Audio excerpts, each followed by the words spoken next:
This page was created to teach Black history. Unfortunately, the American educational system was designed to exclude our real historical account, so we are here to dismantle it. It's time to enlighten those of us who have been kept in the dark. I am a Black man who didn't know enough about my own history, so I began to dig deeper and do my own research. Black history is American history, so I want people of all races and cultures to join together to learn our history as one. Here, I will share all of my findings. Please like, follow, share, and subscribe to Teaching Black History. The story of C.R. Patterson and Sons. Charles Richardson Patterson was born in 1833 as a slave on a Virginia plantation. There are conflicting stories on how he left the plantation. He ended up living in Greenfield, Ohio, which was also the site of an underground railroad station. He initially worked at Dines and Simpson Carriage and Coach Makers Company and learned blacksmithing. Charles Patterson partnered with a local carriage builder, J.P. Lowell, a white man, and they created J.P. Lowell and Company in 1873. By 1888, the business employed 10 people, which was considered successful for its time. The United States was experiencing the panic of 1893, a financial crisis, and business was suffering.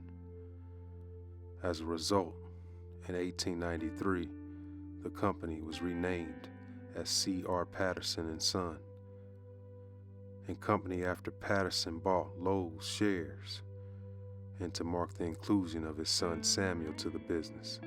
Samuel Patterson fell ill in 1897 and died in 1899.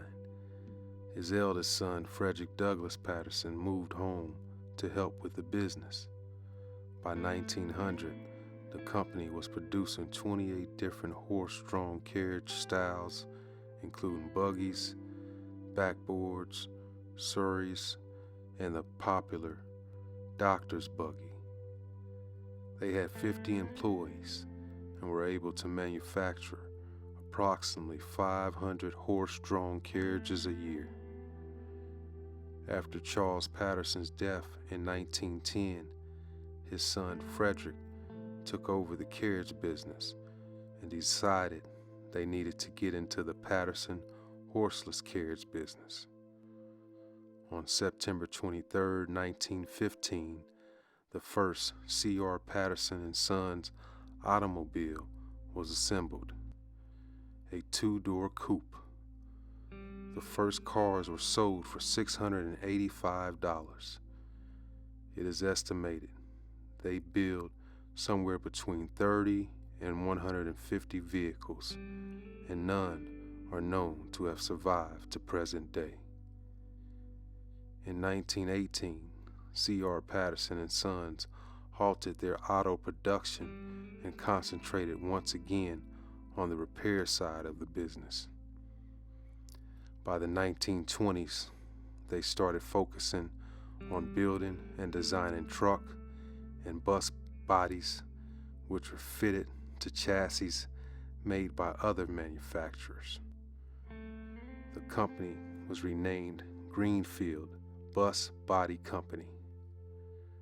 Frederick Douglass Patterson died in 1932, and his son took over the business.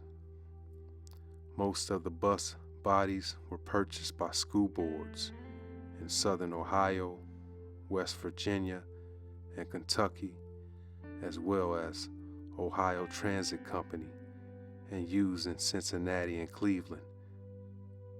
In 1938, the company was reorganized under the name Gallia Body Company, and the headquarters moved to Gallia, Ohio. Unable to raise enough money, the first African American founded car company closed in 1939.